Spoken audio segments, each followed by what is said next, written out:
Strait of Hormuz. The Strait of Hormuz. The Strait of Hormuz. The Strait of Hormuz. The Strait of Hormuz. Strait of Hormuz. Strait of Hormuz. Strait of Hormuz. Strait of Hormuz.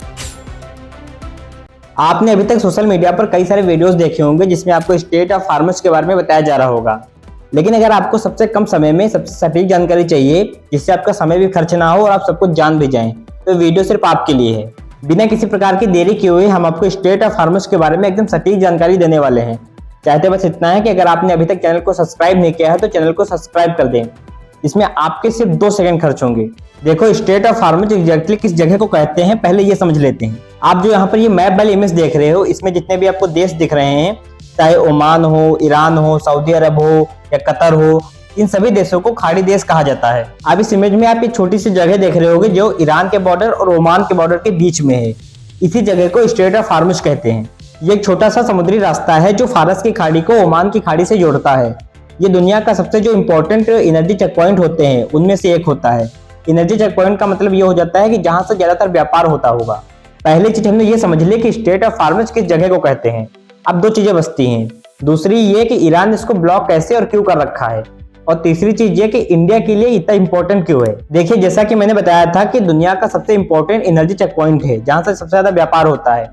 तो अब समझ लीजिए कि दुनिया का जो 20% से ज्यादा व्यापार है वो इसी रास्ते से होता है। एशिया के जितने भी देश हैं, चाहे अफगानिस्तान हो, पाकिस्तान हो, इंडिया हो, चाइना हो, नेपाल हो, मलेशिया हो, जितने भी देश आते हैं इनका अधिकतर व्यापार इसी रास्ते से होता है। इसके साथ ही इस व्यापार में अमेरिका, इजराइल और भी उसके सहयोगी देश हैं और भी जो यूरोपीय देश हैं वो सारे शामिल हैं। इसीलिए ईरान ने इसको ब्लॉक कर रखा है। एशिया के 2 सबसे बड़े देश हैं चीन और भारत। इन दोनों का जो खाड़ी देशों से व्यापार है वो इसी रास्ते से होता है।